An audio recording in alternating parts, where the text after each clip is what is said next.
భూమిని చీల్చుకుంటూ ఉవ్వెత్తున ఎగిసిన గ్యాస్. ఆ తర్వాత నిప్పుల కొలిమిని మించేలా మంటలు. దీంతో ఆ ప్రాంత ప్రజలు ఇప్పుడు బతుకు జీవుడా అంటూ అక్కడి నుంచి పరుగులు పెట్టారు. మంటలు ఆగటం లేదు. అసలు ఎప్పుడు ఆగుతాయో తెలియని పరిస్థితి. ఇంతకీ ఇరుసు మంటలో ఇంత విధ్వంసం ఎందుకు జరిగింది? గ్యాస్ వెల్ను అంత అజాగ్రత్తగా ఎలా ఓపెన్ చేశారు? అసలు ఈ మంటల పాపం ఎవరిది?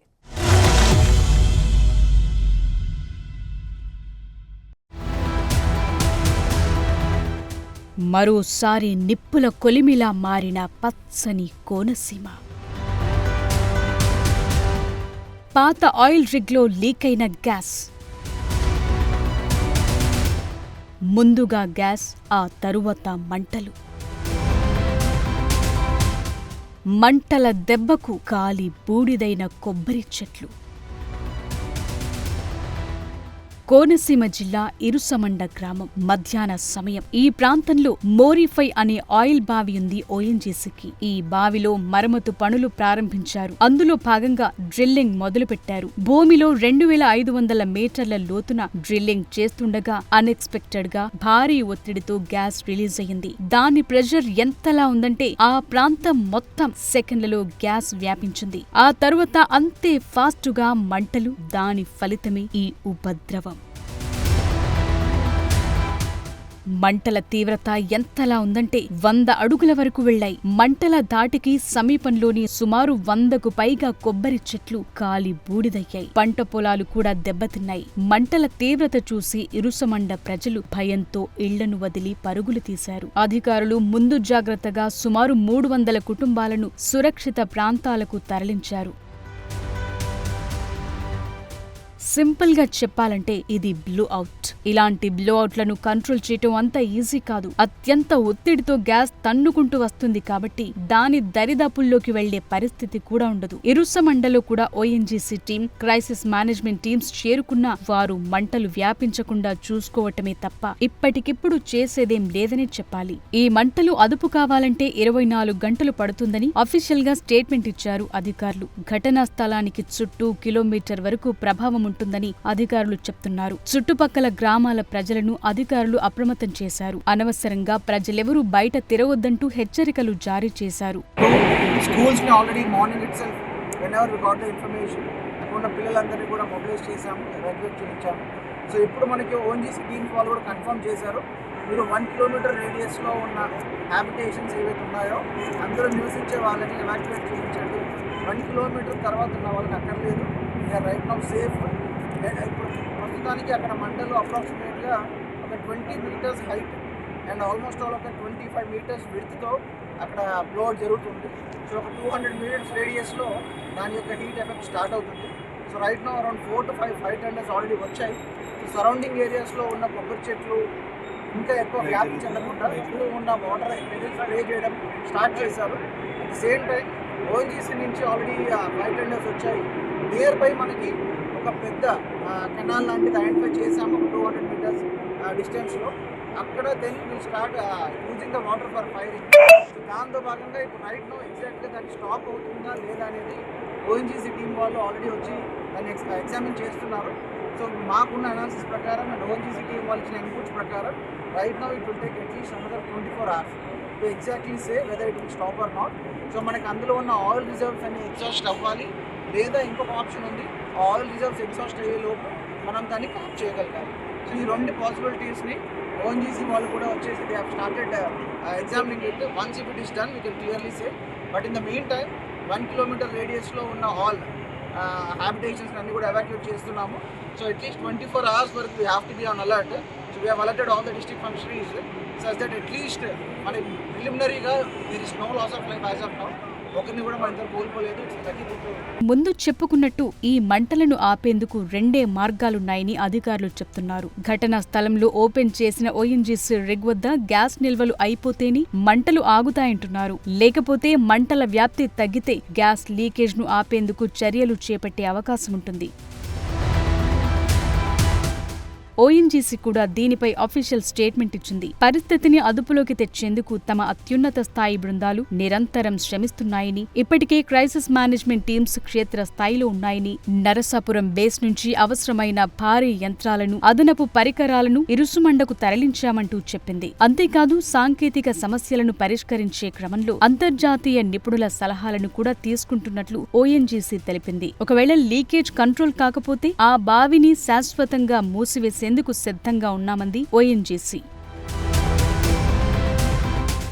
ఈ మంటలను అదుపు చేసేందుకు క్యాపింగ్ అనే టెక్నిక్ పై ఓఎన్జీసీ ఫోకస్ చేసినట్టు కనిపిస్తోంది. ప్రస్తుతం మంటల నుంచి వెలువడే సెగ బావి దగ్గరకు సిబ్బందిని వెళ్లనివ్వటం లేదు. అందుకే నీటిని చిమ్ముతున్నారు. భారీ క్రేన్లైతే స్పాట్ లో కనిపిస్తున్నాయి. ఇప్పుడు గ్యాస్ తో పాటు వచ్చిన ఆయిల్ చుట్టుపక్కల ఉన్న పొలాలపై చిమ్మిందనే చెప్పాలి. ఈ ప్రమాదంలో ఏదైనా మంచి న్యూస్ ఉందంటే అది ఎవరు గాయపడకపోవటమే. గ్యాస్ వెల్ కు 1/2 కిలోమీటర్ దూరంలోపు ఎలాంటి ఇళ్లు లేకపోవటం వల్ల ప్రాణ నష్టం తప్పిందని చెప్పాలి.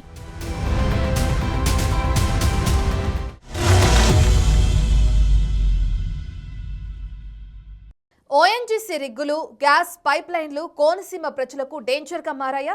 గ్యాస్ లీక్ జరిగిన ప్రతిసారి ప్రాణాలు పోవటమో, తీవ్ర అస్వస్థతకు గురవటమో తప్పదా? ఎందుకు ఈ ప్రశ్నలంటే గ్యాస్ లీక్ కారణంగా అనేక ప్రమాదాలు జరుగుతున్నాయంటున్నారు ఆ ప్రాంత ప్రజలు. ఇలాంటి ప్రమాదాలు జరిగిన ప్రతిసారి కాస్త హడావిడి చేయడం, ఆ తర్వాత మర్చిపోవడం కామన్గా జరుగుతుందనేది వారి ఆరోపణ. మరి ఈ సమస్యలకు ఫుల్ స్టాప్ పెట్టడం ఎలా?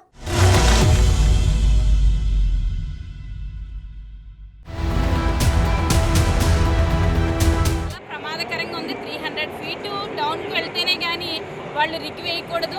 ఎక్కడ దొరుకుతుంటే అక్కడ ఈ నిక్షేపాన్ని దోచుకుంటూ వెళ్ళిపోతున్న పరిస్థితి. ప్రజల ప్రాణాల పట్ల కానీ, ప్రజల సమస్యల పట్ల కానీ ఓఎన్జీసీ చాలా నిర్లక్ష్యంగా వ్యవహరిస్తుంది.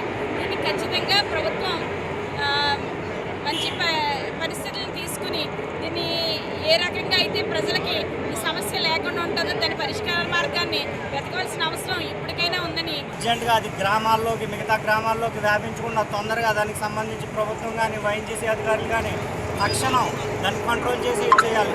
లేకపోతే చాలా ప్రమాదం వ్యాపించేటట్టు ఉంది. చుట్టుపక్కల ప్రజలు కానీ, గ్రామాలు కానీ ఆస్తి నష్టం, ప్రాణ నష్టం జరుగుతుంది. ముందు తక్షణం హైకమాండ్ ఎవరైతే దిగి దీన్ని తక్షణం తొందరగా కంట్రోల్ చేసి ప్రాణ నష్టం లేకుండా చూడాలని తెలియజేసుకుంటూ దీని వెంటనే హైకమాండ్ వారికి తెలియజేయవలసిందిగా కోరుకుంటూ ఓఎన్జీసీ అధికారులు కూడా ఎక్కడ ఉన్నా, దేశవ్యాప్తంగా ఉన్న అధికారులు కూడా వచ్చి దీన్ని తొందరగా కంట్రోల్ చేయకపోతే కోనసీమ జిల్లా మొత్తం కూడా తగలబడిపోయే పరిస్థితి ఉంది. భవిష్యత్తులో ఓఎన్జీసీ కార్యకలాపాల మీద ఇంతటి ప్రాంతంలో పైప్ లైన్లు అనేవి బాగా ఎక్కువగా ఉన్నాయి. వాటి మీద కింద బాంబు పెట్టుకుని జీవిస్తున్న ప్రజలు ఎక్కువ ఉన్నారు. అవి రీప్లేస్మెంట్ చేయవలసిన సమయంలో కూడా చేయకుండా ప్రమాదాలకు గురి చేస్తున్నటువంటి పరిస్థితులు ఉన్నాయి. గతంలో కూడా నగరంలో జరిగిన బ్లాస్ట్ వల్ల ప్రాణాలు కోల్పోవడం కూడా జరిగింది పదుల సంఖ్యలో. అటువంటి ప్రమాదాలు ఈ ప్రాంతంలో జరగకుండా అండర్ గ్రౌండ్లో ఉన్నటువంటి గ్యాస్ పైప్ లైన్లు మళ్ళీ రీప్లేస్ చేయడమే కాకుండా ఈ ఓఎన్జీసీ కార్యకలాపాలు నిరంతరం ఉన్నతాధికారులు పర్యవేక్షణ చేస్తూ. అసలు ఈ ప్రమాదం ఎలా జరిగింది, ఎందుకు జరిగింది, ఓఎన్జీసీ కనీస రక్షణ చర్యలు ఎందుకు చేపట్టలేదు? ఇవే ప్రశ్నలు వేస్తున్నారు స్థానిక ప్రజలు. ఇదంతా చూస్తుంటే మాకు పాసర్లపూడి ప్రమాదం గుర్తుకొస్తోంది. అదే సీన్ రిపీట్ అయితే మా పరిస్థితి ఏంటనేది అక్కడి ప్రజల ప్రశ్న. నిజానికి కోనసీమలో ఓఎన్జీసీ గ్యాస్ లీక్ అనేది ఎప్పుడూ జరుగుతూనే ఉంది. ఇలా బావుల్లోనో లేదా పైప్ల వద్ద లీకేజ్ కారణంగా ప్రమాదాలు జరుగుతూనే ఉన్నాయి. ఎప్పటికప్పుడు చర్యలు తీసుకుంటామని, ఇకపై మరోసారి ఇలా జరగకుండా ముందస్తు చర్యలు చేపడతామని ఓఎన్జీసీ చెప్తూ వస్తున్నా ఇలాంటి ప్రమాదాలు మాత్రం ఆగటం లేదు. నిజానికి గ్యాస్ లీక్ అనగానే అందరికీ పాసర్లపూడి ఘటనే గుర్తుకొస్తుంది. 1995 జనవరి 8న జరిగింది ఈ ప్రమాదం. ప్రజలంతా ఉదయాన్నే నిద్రలేచి ఎవరి పనుల్లో వారున్న సమయంలో ఒకసారిగా ఓ పేలుడు సౌండ్ విన్నారంతా. ఏంటా అని చూసేలోపే ఆకాశాన్ని తాకేలా ఎగిసింది ఓ మంట. ఆ టైంలో ఓఎన్జీసీ చమురు కోసం డ్రిల్లింగ్ చేస్తుంది. ఆ టైంలో జరిగిన పొరపాటు వల్ల గ్యాస్ లీక్ అవటం, మంటలు అంటుకోవటం క్షణాల్లో జరిగిపోయింది. అప్పుడు కూడా ఆ మంటల తాకిడికి సమీపంలోని కొబ్బరి చెట్లన్నీ క్షణాల్లోనే మాడి మసైపోయాయి. బ్లోఅవుట్ నుంచి వచ్చే వేడి వల్ల చుట్టుపక్కల ప్రాంతాల్లోని చెట్లన్నీ క్రమంగా చనిపోయి మోడులుగా మారిపోయాయి.